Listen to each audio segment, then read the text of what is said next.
कहानी कुछ इस प्रकार है। जो कोई मेरे दिल की आवाज़ सुन ले, इस अबला का उद्धार करने वाले क्षत्रिय भारत भूमि पर हो तो मुझे निर्दयी आदिल खान की कैद से आज़ाद कराए। एकादशी तक की मोहलत मिली है। उसके बाद आदिल खान पठान जबरदस्ती निकाह करेगा। अभागिन नार महक दे। इस तरह का संदेश तख्ती पर लिखा था। नदी के पानी में बहती तख्ती पर दोनों की नज़र पड़ी तो सुल्तान ने तख्ती को पकड़ा। लिखे परवाने को जानी और सुल्तान ने पढ़ा। दोनों की नज़रें मिली और एक दूसरे के मन के भावों को पढ़ लिया। वह दोनों दोस्त थे। एक था चोर गढ़ी का मशहूर चोर ज्ञानी चोर यानी जानी चोर, और दूसरा उसका लंगोटिया यार सुल्तान। ये दोनों मस्त मलंग, मस्खरे और हरफन मौला थे, जो एक बार ठान लिया तो पूरा करके ही दम लेते थे। दोनों उस दौर के नायक थे। अमीरों अताताइयों को लूटना ठगना उनका पेशा था और गरीबों असहायों वंचितों की मदद करना उनका शौक था। इस समय वे दोनों जानी की बहन मरमण के भात भरने की मुहिम पर निकले थे। सुल्तान ने कहा, भाई जानी, मैं जाता हूँ बहन के भात में, और तुम जाकर बहन महकदे को जालिम आदिल खां की कैद से छुड़वाओ। जानी ने प्रस्ताव पर रजामंदी जताई और दोनों ने अपनी अपनी राह पकड़ी। जानी शाम को ही आदिल खां के शहर में पहुंच गया। वह शाही बाग के आसपास टहलने लगा तो बाग की मालकिन ने उसके पास आकर उसे कोड़े लगवाए और वहां से चले जाने को कहा। जानी था तो अभिनय का सम्राट। वह नाटक करते हुए बोला, अरे मौसी, इस अभागे पर इतना जुल्म मत ढा। क्या तू अपने बच्चे गोधू को भी नहीं पहचान रही? मैं तेरा भांजा गोधू हूँ। मेरी माँ ने मरने से पहले आपका नाम पता बताया था, इसलिए मैं आपको खोजता यहाँ पहुँचा हूँ। मालिन नथिया ने बहन के गम में दुखी हो जानी को अपना भांजा समझ घर में ले आई। अपने पति रमेशर माली से मिलवाया, जो उसके गोदू होने पर यकीन नहीं करता था। उसका कहना था कि उसकी आंखें तो जानी चोर जैसी लगती हैं। नथिया ने उसको बाहर जाने से मना कर दिया, क्योंकि शहर में जानी चोर के होने की बात चल रही थी। रात को जानी चुपके से निकला और शहर की सुरक्षा बंदोबस्त का जायजा लेता रहा। उसने एक परवाना लिखकर आदिल खां के महल के बाहर चिपका दिया, जिस पर लिखा था, आदिल अब मत गफलत में रह, और महकदे को लेने आ चुका जानी चोर। भूरे मेव का बेटा हूँ, चोर गढ़ी का चोर, जान तेरी लेगा, कितना मचा ले शोर। सुबह आदिल ने परवाना पढ़ा तो जानी चोर के नाम से जोड़ी चढ़ गई। तुरंत शहर में डोडी पिटवा बुनियादी करवाई कि जो वीर और चतुर जानी चोर को पकड़ेगा, आदिल खां से बड़ा रुतबा और इनाम पाएगा। जो ऐसा करने की कुव्वत रखता हो, पान का बीड़ा उठाए। और बीड़ा उठाया धम्मन सुनार ने, जो बड़ा ही बहादुर और चतुर कहलाता था शहर में। उसको उसकी मौसी नथिया ने बताया कि धम्मन सुनार बड़ा ही अक्लमंद है। जब गोधू बने जानी ने उसको धम्मन के परिवार को जानने की कोशिश की तो नथिया को कुछ शक हुआ। उसके माली का भी मानना था कि गोधू की आंखें एक चोर जैसी हैं। अतः नथिया ने उसकी असलियत जानना चाहा तो गोधू ने अपने जानी चोर की पहचान बता दी, साथ ही अपना वहां आने का मकसद भी। नथिया उसके कुशल अभिनय पर हैरान थी, लेकिन अब वह आश्वस्त थी कि महकदे आदिल की कैद से मुक्त हो जाएगी। अंदर से वह भी यही चाहती थी। जानी ने उसे शीशे में उतारने के लिए एक पासा और फेंका। उसने कहा कि वह धम्मन सुनार को भी लूट लाएगा और अगले दिन ही मौसी के हाथों में सोने के कंगन और पांव में चांदी की पायल भी होगी। बस उसे मौसी की थोड़ी मदद चाहिए। मौसी तो गदगद हो गई और उसकी हर तरह की मदद को तैयार थी।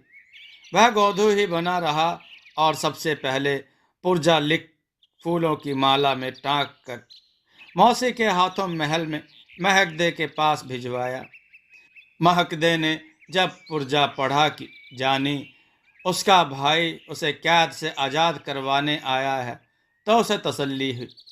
मौसी से धम्मन के घर परिवार की जानकारी हासिल की। मौसी ने बताया कि धम्मन की पत्नी और एक बेटी के सिवाय उसका और कोई नहीं है। बेटी का विवाह 12 साल पहले हुआ, लेकिन पति गायब है, उसे लिवाने ही नहीं आया।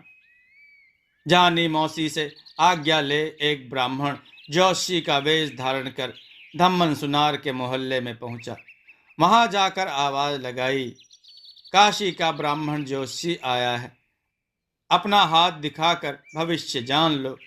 जब सुनार की बेटी को आवाज सुनी तो माँ को कहने लगी, माँ माँ, यह तो कोई नया ही पंडित आया है, बुलाओ ना अंदर, शायद कुछ हमारा भी कल्याण कर दे। माता के बुलावे पर पंडित बना जानी सुनार के जनान खाने में प्रवेश कर गया। उचित आसन पर बैठाकर लड़की ने अपना हाथ उसके आगे कर दिया।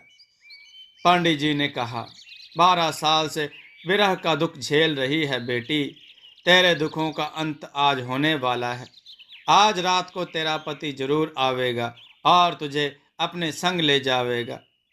पंडित की बात सुनकर माँ बेटी को बड़ा सुकून पहुंचा और पंडित को बोला, तुम्हारे मुंह में घी शक्कर और मोतियों की माला पंडित को भेंट की। जानी अपना जाल बिछा वापस मौसी के पास लौट आया। रात को खाना खाने के बाद मौसी को तो दूध के साथ थोड़ी अफीम देकर सुला दिया। मौसी को राजदार बना ही रखा था, सौ से बताकर सुनार वाला वेश बना लिया। अलग अलग वेश धारण करने और स्वांग रचने में तो जानी सिद्ध हस्त था ही। रात को लगभग 11 बजे वह धम्मन के घर के पास अनजान सा बनकर चक्कर लगाने लगा। धम्मन घर पर होशियार रहने की ताकीद कर जानी को पकड़ने के लिए शहर में गश्त को चला गया। उसकी पत्नी और बेटी दोनों घर के छज्जे पर खड़ी सुनार पुत्र का इंतजार कर रही थी। उसको नीचे घूमते देख उन्होंने उसको अंदर बुलाया, तब वह सकुचाता रहा। बेटी दौड़कर नीचे गई और बोली, स्वामी, इतने वर्षों बाद तो घोड़ा भी अपना रास्ता भूल जाता है। हाथ पकड़कर ऊपर ले आई। माँ बेटी बेहद खुश थी। ऐसा सुंदर दामाद पाकर माँ भी खुश थी और बेटी के मन तो लड्डू फूट रहे थे। सब लोक लाज त्याग बेटी उसके गले लगती हुई बोली, स्वामी, तुमने तो हमें बिसरा ही दिया जो 12 साल तक सुध ही नहीं ली। दामाद बने जानी ने स्पष्टीकरण देते हुए कहा, जी, मैं शादी के बाद दिशावर चला गया और वहाँ सोने चांदी का कारोबार में ऐसा उलझा कि निकल ही नहीं पाया। बहुत नाम और पैसा कमाया।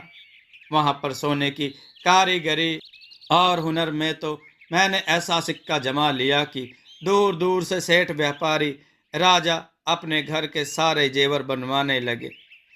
वहाँ की रानी को तो मेरे हाथ के बनाए जेवर पसंद आते थे। आपके पास भी जो पुराने जेवर हों तो ले आओ, मैं सुबह तक नायाब डिजाइन वाले नए बनाकर दूंगा। माँ बेटी ने खुश होकर अपना जेवर का डब्बा उसके हवाले कर दिया।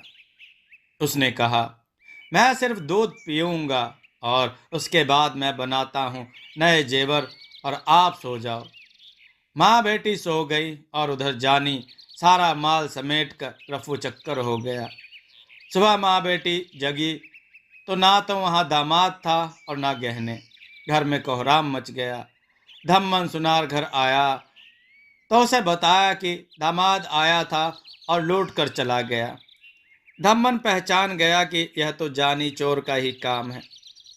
उधर आदिल खान ने धम्मन को तलब किया तो उसने कहा कि पकड़ा जाना तो दूर रहा, वह तो उसको भी गच्चा दे गया, लूट कर ले गया मुझको भी। आदिल खां बहुत निराश हुआ।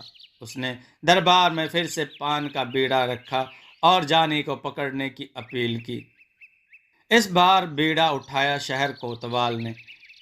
कोतवाल बड़ा ही सख्त और काइया किस्म का इंसान था। उसने शहर में पहरा बढ़ा दिया, रात की गश्त तेज कर दी। उधर जानी ने भी अपने तेवर दिखाए। उसने एक सुंदर स्त्री का रूप बनाया, धम्मन सुनार के लुटे हुए गहने पहने और देर रात को शहर में निकल गया।